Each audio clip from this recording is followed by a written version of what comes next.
Hi,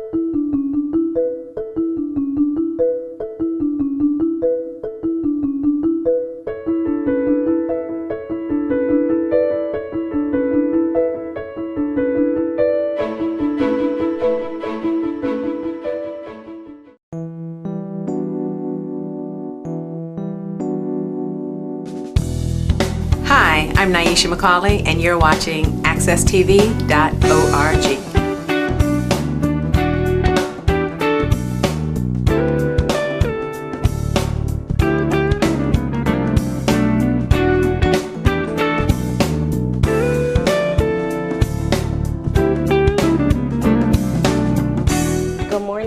Good morning, and welcome back. We're at The Challenge. I'm McKenzie Seldon, your host, and I'm pleased to say I have a guest here. It's Frank Harris III, and he is a professor at Southern University, SCSU, and the professor of journalism, correct? Correct. And also a writer for the Hartford Courant. There you got it. Wonderful. And now, Frank, I know we were talking earlier off camera about just everything that you're doing, and I know that you have a lot of articles in the Courant just about your own opinions. Can you tell me a little bit about what you're writing about? Well, I write about whatever comes to mind. It could be something in the news. I've written about Santa Claus. My daughter wrote a story. I wrote a story about it. I wrote about the image of Santa Claus. I wrote about the image of God. That was the last story. I've written about the Nword. I've written about freedom of expression and politics. So pretty much I write about whatever I want to write about. It's a freedom that I really enjoy having, to be able to express my views on whatever topic that comes to mind or whatever that comes into the news.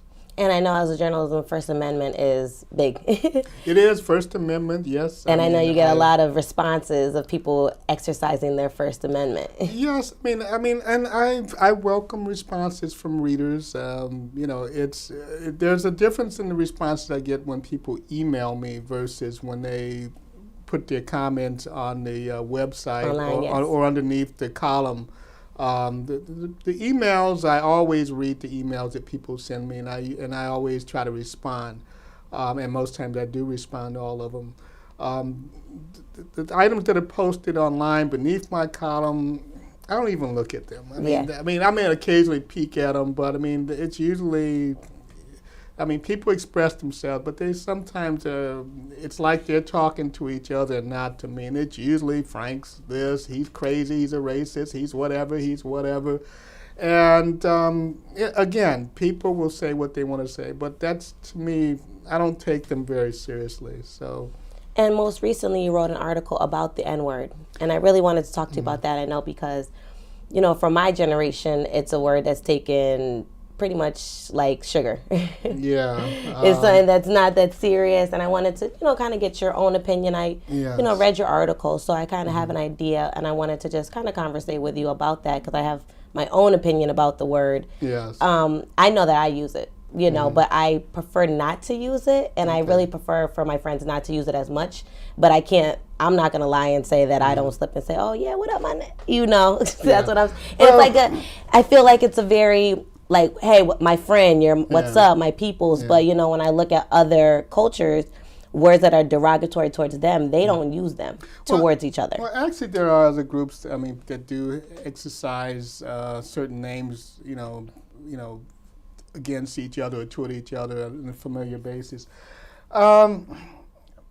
I like sweet things, but sometimes too much sweet stuff cannot be good for you. So as much as you use the word as sugar is not always a good thing in excess. And in my view, I know it's a generational thing, but I think it's as crazy as all get up. That's an old expression, all get up. I just think that it makes no sense to me why we would use a name that was used against us. I hear people talking about we turn it around, we taking the word and making it our own. White people use, and the difference between nigger and nigga and all that other kind of, I think, insanity. I'm sorry, I'm just putting it out there in terms of how I feel. Nigger with the A at the end, white people use that in the South. That's how they said it, or for UH on it. It wasn't a very friendly thing, and people used it at the same time where they were lynching folks and whatever. Is it unusual that black people call themselves the N-word? No. I mean, I'm doing research on the N-word. I'm actually doing a sabbatical talking about the N-word and whether this will be the new standard reference for Americans of African descent. As a people, we've had more names than probably any other group in America, undoubtedly, maybe in the whole world. We were Africans, we were Negro, we were black, we were colored, we were mulatto, we were quadroon, we were niggers. We were all these different things that we were known as in America. You can see it in newspapers and so forth. It was expressed quite explicitly. And even way back in the mid-1800s, there were black people who, like the masters who called them niggers, called themselves niggers. There were some who objected to it. There was a minister, I can't recall his name now, a black minister who really came out and probably the first document against the N-word back in the 1850s, saying how it's really a term that is meant to demean, to belittle, to degrade. And he and others sought to get white Americans to stop using the word because they were the primary ones using it. It didn't work, but all of these different words came into being. And when I think of the word, I mean, again, I understand it's a generation thing, but I know that I forbid people to, use it in my home,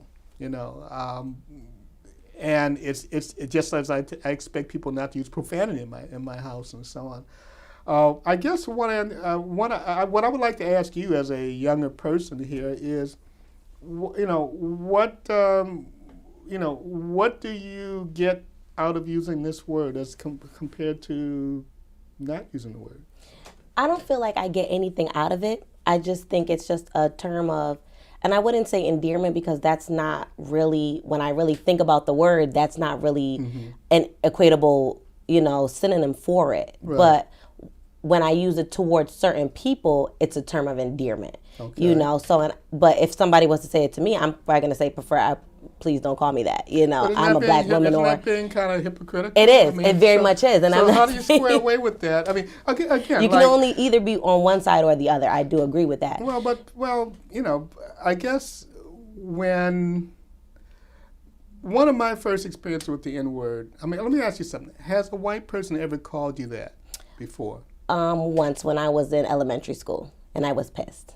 It really made me angry, and I think that's because then I knew really where the word. I mean, I know where the word comes from now. It's not like I knew then and I don't know now. How did you know that it was a word that you should be angry about? Because I learned from my parents, and I learned from reading and from the just knowing about our past. Okay, so. Because I find that a lot of young people who use the word, young black people, African American people who use the word, they've never been called that by a white person before. For me, growing up, the first time I heard the word nigger from a white person was at a creek in Illinois. And my brother was on a raft with another friend, and we were on the side. And we heard the word, we looked up and there were two white boys throwing stones at us and calling us that word. So that's what I think about when I hear that word. I think about when I was in 6th grade going to an all-white school, and a little white boy, no more than 3 years old, could barely talk, was spitting on me and saying something. I could not understand what he was saying. And I couldn't understand it at first because he was trying to spit on me and call me nigger at the same time. I mean, again, those are, the older generation has memories of these type of things. Yes. And but that's not to say that at some point that our generation did not use the word. Did I once use the word growing up? Yes. Okay. I said to myself, I think when I was right around college, I said to myself, and I remember Stokely Carmichael was at Southern Illinois University where I went to undergrad, and I'd written this poem called "The Nigger Who Wasn't Born." It was like basically taking the word, as you can say now, and saying, this is what happened. It was kind of like an anti-abortion poem. Just saying that, this is what this child could have been if he had been born. And I wrote the poem. It actually won an award. Gwendolyn Brooks, I think, had signed it. I actually won an award for the poem. But I remember I was going to read this poem because Stokely Carmichael was coming and he was speaking. They wanted somebody to speak before he came on. And I had this poem. They were saying, no, we can't have you do this poem, man. We don't believe in that word. And I was like saying, what's up with them? This is... So I kind of understand that point of view at a certain point. But then I said to myself once, why would I use this word if I don't want other people? If it's that bad, why would I use this word? And I just suddenly just said, okay, I stopped using the word. The only time I've used the word since has been to say why I don't use the word or why it should not be used. Now, I understand everybody has freedom of expression and so on, but it's so disappointing to hear so many of us using this word to the point where it's in music. It's everywhere. Growing up, if black people said the word, they didn't say it around white people. Now everybody says it everywhere as if there's nothing. And that's not even the point about saying it around white people. I just think that it's, to me, I just don't see the point of it. But your experiences that you had were negative experiences. No, I'm not. But the experience you had negative experiences that came from that word, so therefore they stem from a negative place. If, like you said, if all the black people are saying it to each person that's black and have never heard it from a white person, well, is it really that negative? Well, because the root of it to me, it's like I used to say, if the word nigger were a bullet and you put it in a gun, does it matter who's pulling the trigger, what color the hand is that's pulling the trigger? The bullet is hurtful, it's still going to kill. It doesn't matter whether it's a white finger pulling it or a black finger pulling it. Yes. So that bullet, nigger, is a bullet. Mm-hmm. Now, again, we could approach it from a lot of different angles. But let me tell you what, I interviewed Dr. Dre once by phone years ago. And he's on the phone and he's nigger this and nigger that and whatever. And I said to him, why do you use that word nigger? And he's also calling women, I think, bitches and stuff like that. Why are you using all that word, And he explained it a little bit. And then after that, I didn't hear it anymore during the whole interview. And we had this conversation that was like, it's not saying that you can't have an intelligent conversation not using the words bitch and nigger, but of course. It was one of those conversations that I came away much more impressed than I would have been if he just continued along that course. And I just think that, for so much of what's going on, what we really need, from my viewpoint, what really is needed is for some rapper or some hip-hop person to come out and say, I'm not using this word anymore. Really, that is what it's going to come down to. Exactly. Almost like what Richard Pryor did after using the word crazily in his albums, suddenly coming forth and saying this is not a word that we should use again.